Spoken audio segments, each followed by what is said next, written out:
At 50, I thought the worst part of my mornings would be the aching knee that reminded me of my age. Turns out, there are people who can make a routine Tuesday morning the day you lose everything, except your pride. They thought they'd knocked me out of the game. They forgot one crucial detail.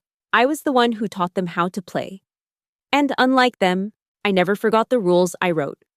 My name is Evelyn Rourke, and for 23 years, I was the invisible backbone of Meridian & Vale's client retention department. Not invisible in the way that nobody knew me, quite the opposite. I was invisible in the way that air is invisible, essential, everywhere, taken for granted until it's gone. The morning it happened, Denver's skyline was particularly crisp against the October sky. I remember thinking how beautiful the view was from the 32nd floor as I walked past the executive conference room, coffee in hand, heels clicking their familiar rhythm on marble floors. I'd worn my charcoal Armani suit, the one that made me feel invincible. Funny how wrong a suit can be. "Evelyn, could you step into my office?" Charles Danvers didn't look up from his phone as he said it. 20 years my junior.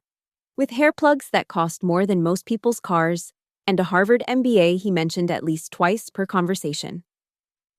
I followed him in, noting the HR representative already seated, Janet something, with her practiced sympathy face and a manila folder that might as well have been a guillotine blade. "Please, sit." Charles gestured to the chair across from his desk, the one I'd sat in countless times to discuss strategies, celebrate wins, solve crises. Today, it felt different. Today, it felt like a defendant's seat. "I'll cut to the chase," he began, finally meeting my eyes. "Meridian & Vale is restructuring. We need to streamline operations, bring in fresh perspectives. Your position is being eliminated, effective immediately." Fresh perspectives. Corporate speak for younger and cheaper. I didn't cry. I didn't plead. I simply sat there, watching his mouth move as he explained severance packages and COBRA benefits, thinking about how I'd saved his ass just 6 months ago when the Steinberg account nearly walked. Thinking about the Norwind haulage contract, my baby, my masterpiece, $3 million annually, sitting in the portfolio I'd built from nothing. "This isn't personal, Evelyn," Charles added, as if that made it better.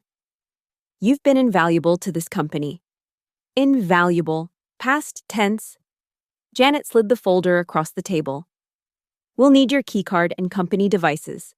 Security will escort you to clear your desk." 23 years reduced to a banker's box and a security escort.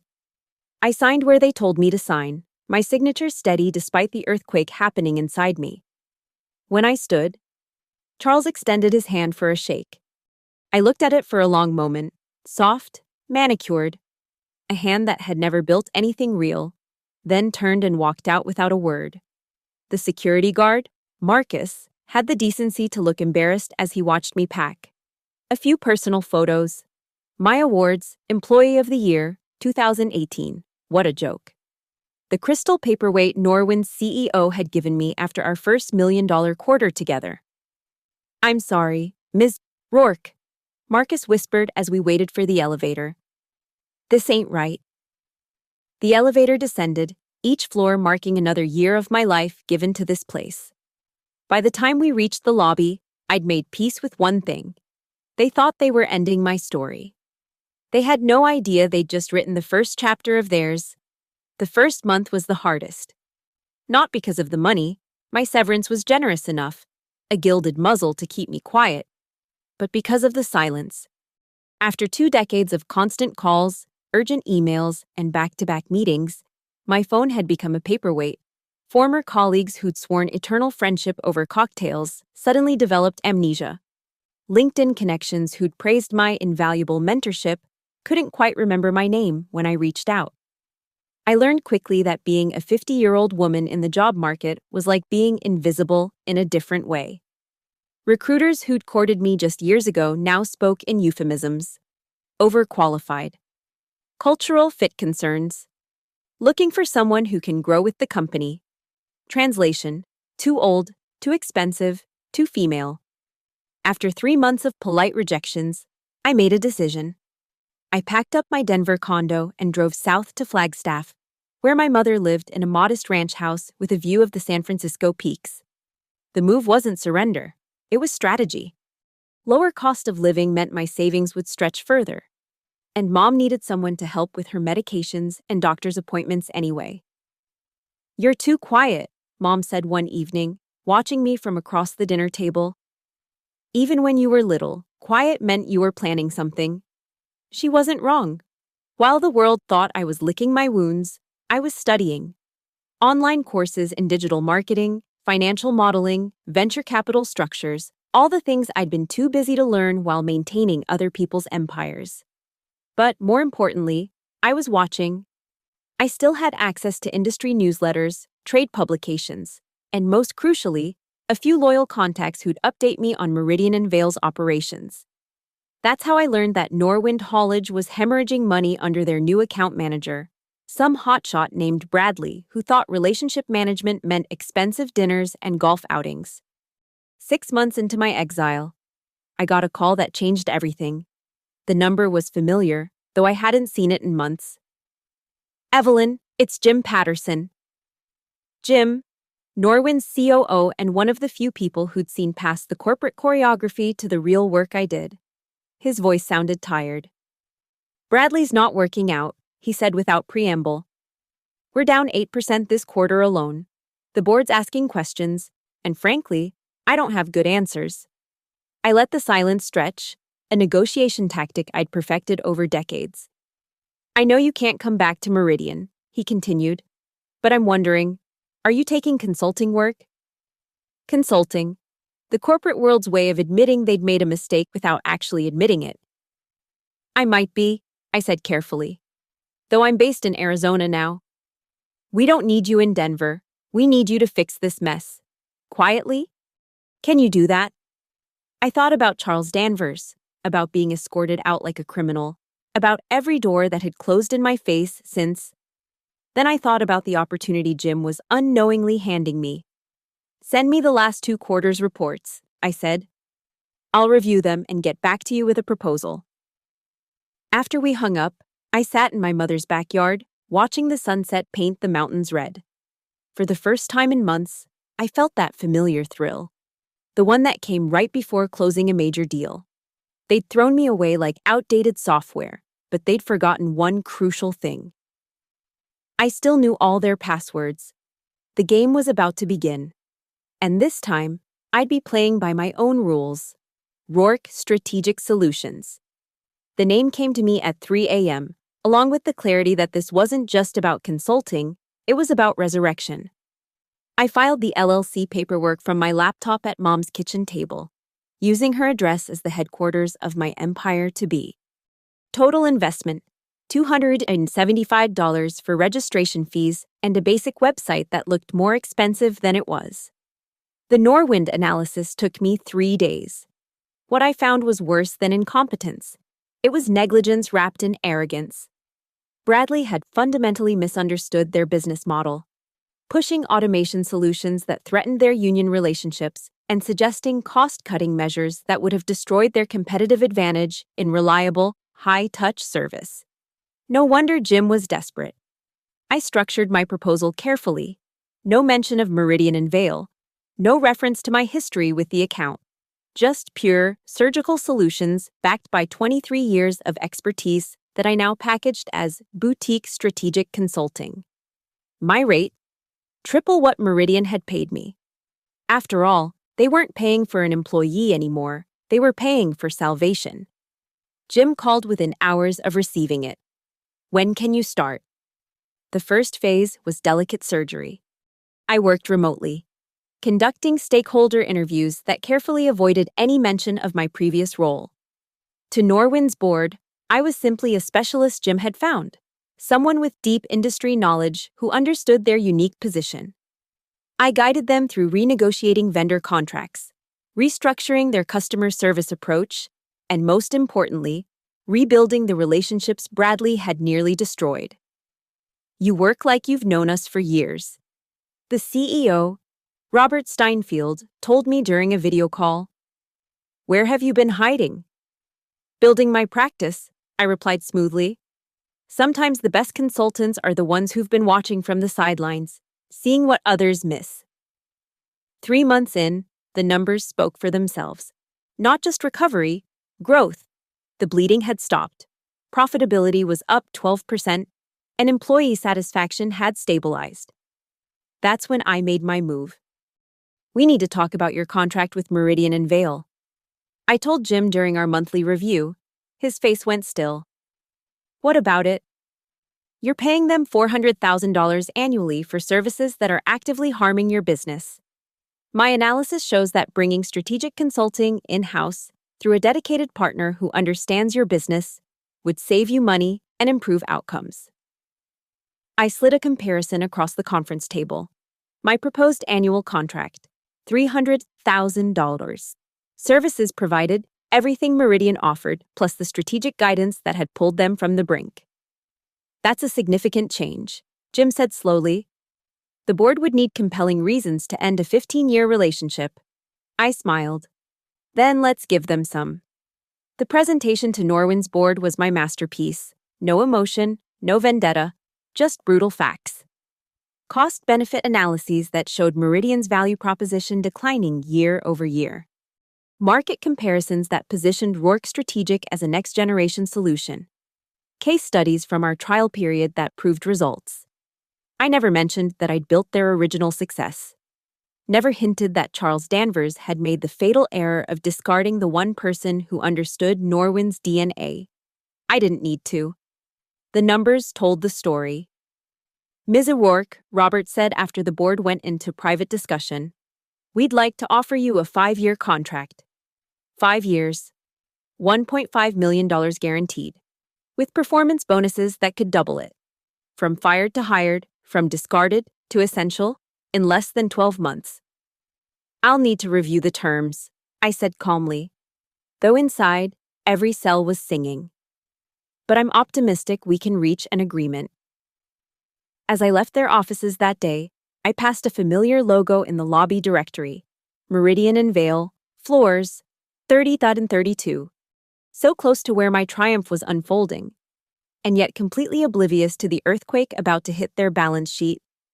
I thought about Charles, probably in another meaningless meeting, surrounded by his fresh perspectives.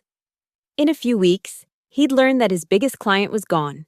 He'd scramble, make calls, demand explanations. And somewhere in that chaos, he'd realize the truth. But by then, I'd be too busy building an empire to take his call. The news broke on a Thursday. I know because I was reviewing contracts in my new Scottsdale office. Yes, I'd upgraded from Mom's kitchen table when my phone exploded with notifications. Former colleagues who hadn't returned my calls in over a year suddenly remembered my number. Did you see? Is it true? Meridian lost Norwind. I let them all go to voicemail. The official announcement was surgically clean. Norwind Haulage has chosen to pursue strategic alternatives with specialized consulting partners. No mention of Rourke Strategic.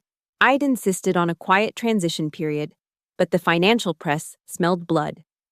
Meridian and Vale loses largest client in stunning reversal. Read the headline in Finance Weekly. The stock dropped 12% in after-hours trading. Then came the internal leak, courtesy of a junior analyst who still remembered how I'd mentored her. Emergency all-hands meeting. Charles Danvers on the defensive. The board demanding answers about how a relationship I'd spent 15 years building had evaporated in less than 18 months under his leadership. I should have felt vindicated. Instead, I felt focused. This wasn't the end. It was proof of concept. The Austin Financial Forum was 6 weeks later. I hadn't planned to attend until Robert Steinfeld called personally. Norwind is sponsoring a panel on innovative partnerships. We'd like you to represent us. The grand ballroom at the Four Seasons was packed. 2,000 of finance's finest, including, I noted with clinical detachment, a significant Meridian and Vale contingent. I wore new Chanel, black with subtle power shoulders. My presentation was titled Beyond Vendor Relationships, Strategic Integration in Modern Logistics. I never mentioned Meridian by name. I didn't need to. Traditional consulting models often prioritize billable hours over client outcomes, I explained, clicking through slides that showcased Norwind's transformation. When we shifted to a true partnership model, focusing on strategic alignment rather than transactional service delivery, we saw immediate results. The numbers spoke louder than any accusation could. 18% growth. Operational efficiency up 23%.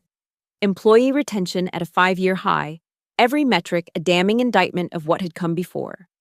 During the Q&A, I saw him, Charles, third row from the back, his face a careful mask of professional interest. Our eyes met for exactly 2 seconds. I didn't smile. I didn't frown.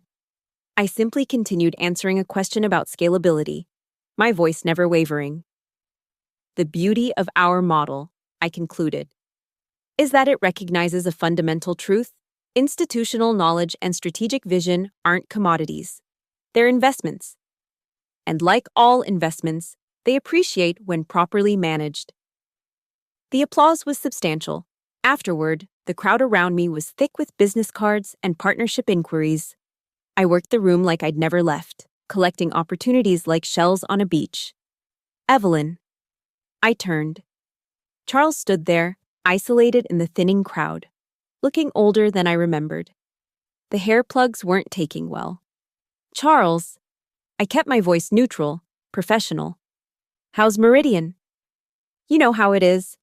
His smile was strained. Challenging market. I glanced at my watch, the new Patek Philippe I'd bought to commemorate the Norwind signing. I'm afraid I have another appointment. Evelyn. Wait. He stepped closer, lowered his voice. What you did?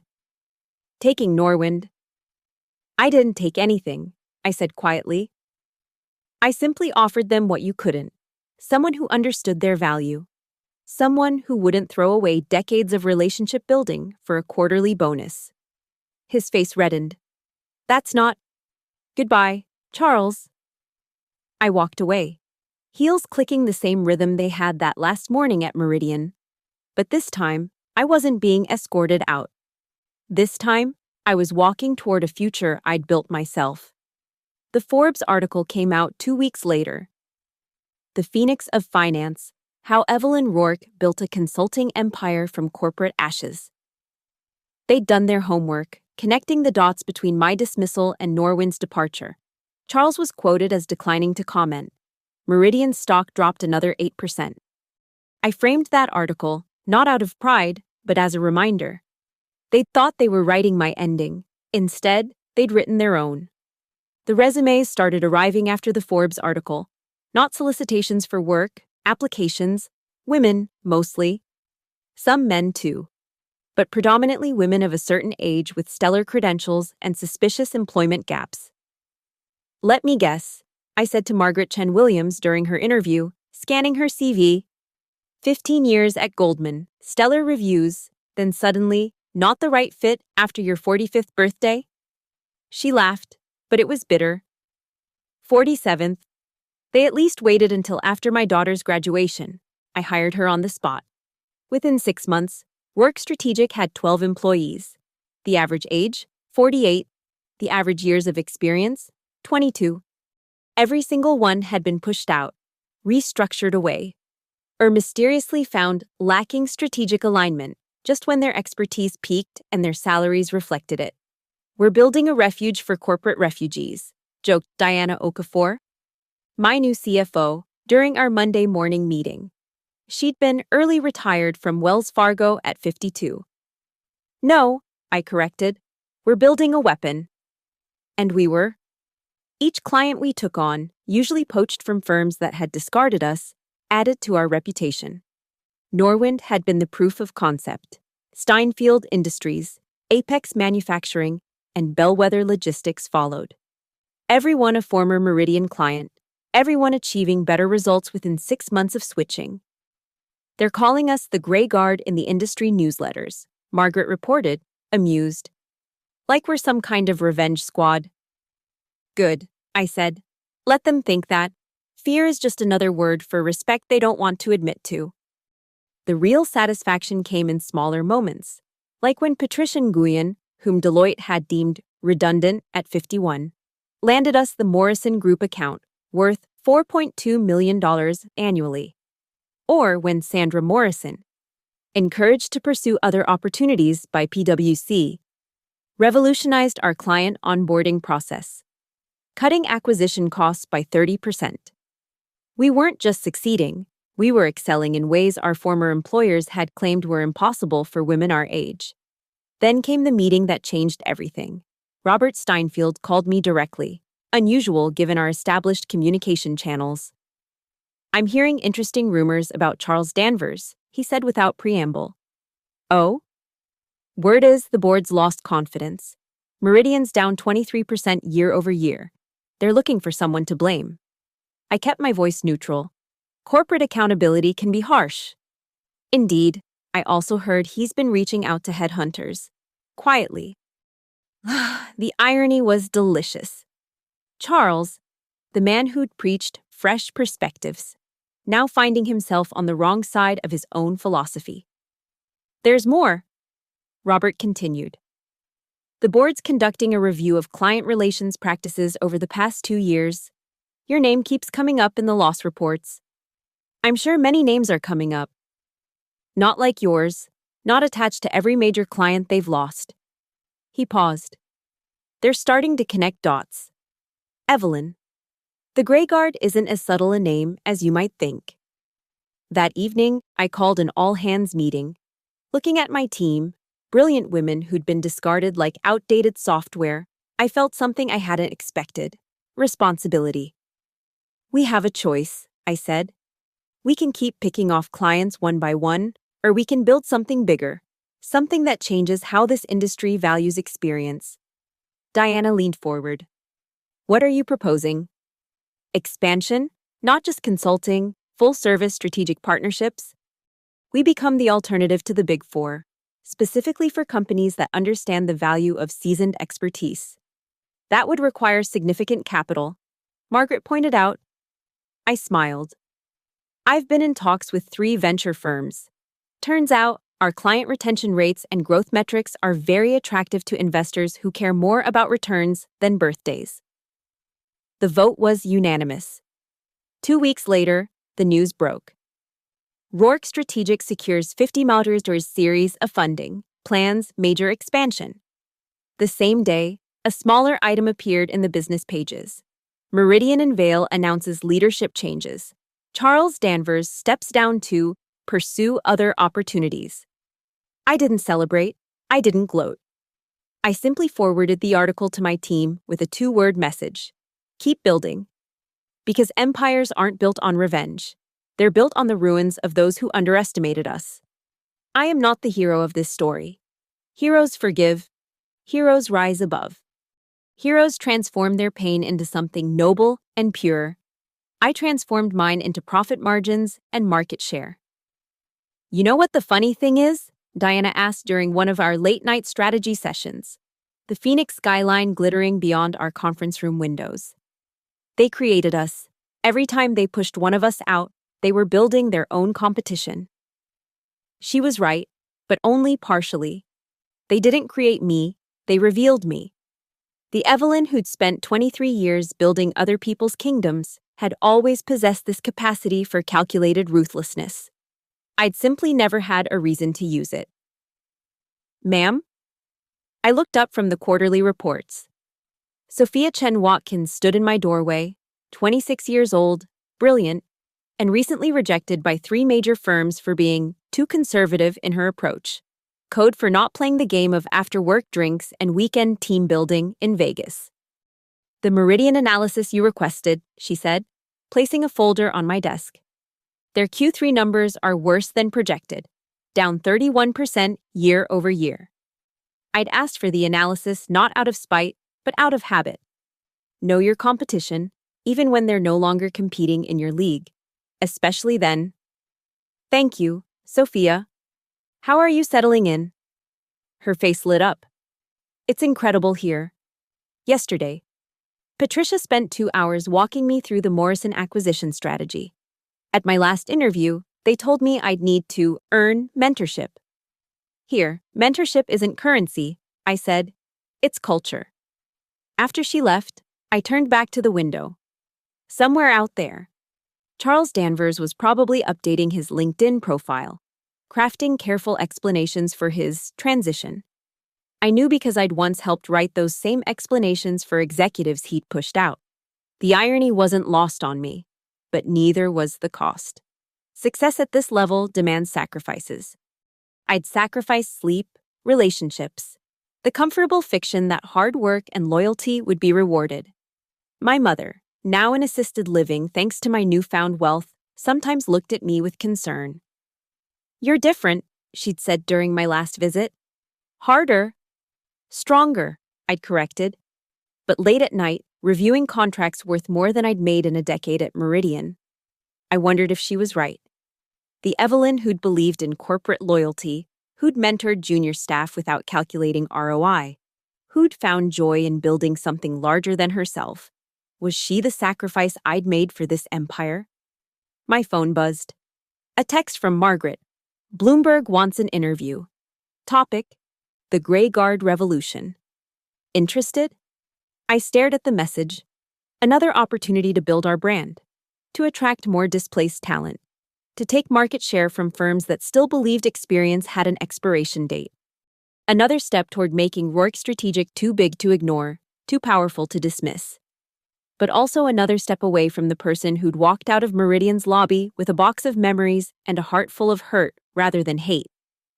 Schedule it, I replied. Because I am not the hero of this story.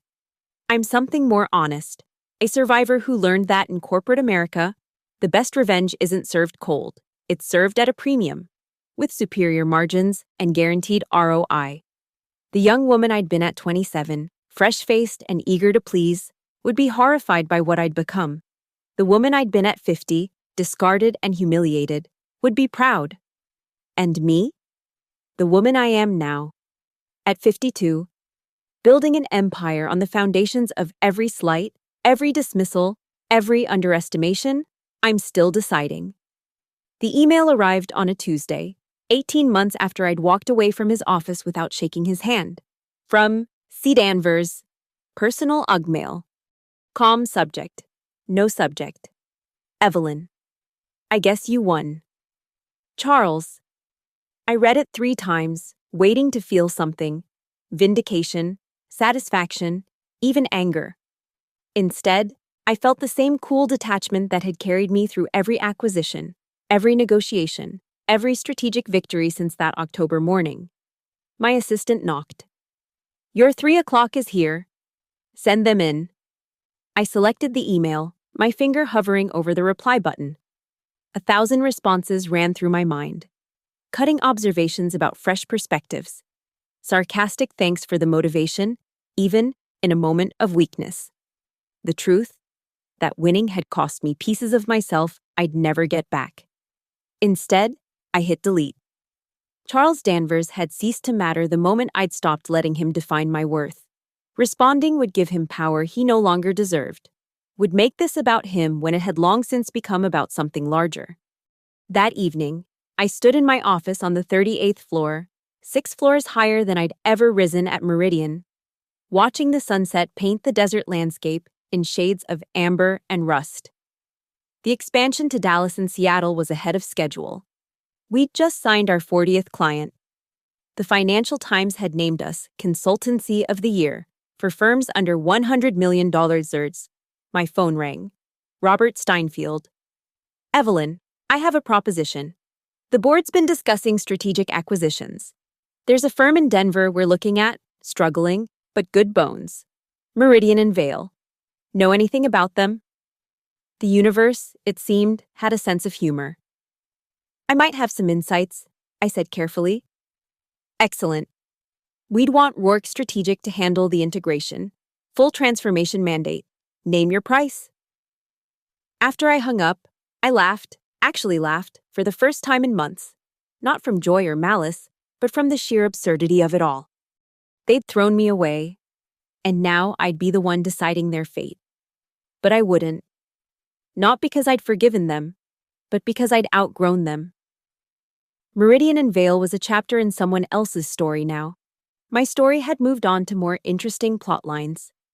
I picked up my phone and dialed Margaret. Tell Robert we'll pass on the Meridian integration, conflict of interest. But the fees are less valuable than our integrity. Find them another firm, someone hungry, someone who needs to prove themselves, someone like I'd once been. That night, I had dinner with my team, my Grey Guard, my corporate refugees, my empire builders. We toasted our success with good wine and better stories. Each of us a testament to the foolishness of an industry that confused age with obsolescence. No regrets? Diana asked as we were leaving. I thought about Charles's email, deleted but not forgotten. About the person I'd been before, softer, certainly. More trusting, definitely. But also smaller, confined by other people's definitions of my value. No, I said. No regrets, no looking back, and no forgiveness. Because forgiveness would mean what they did was forgivable. And building this empire, proving them catastrophically wrong, that wasn't revenge, it was justice. Served at market rate, with compound interest. They thought firing me was the end of my sentence. They didn't realize it was just the beginning of the story I'd write with my own hands. And this story? It's far from over. Thank you for listening to my story of corporate revenge and redemption. I'd love to know where you're listening from. Drop a comment below and let's connect. If this story resonated with you, please subscribe to the channel and share your own thoughts about workplace justice and second chances. Your story might be the inspiration someone else needs to write their own comeback.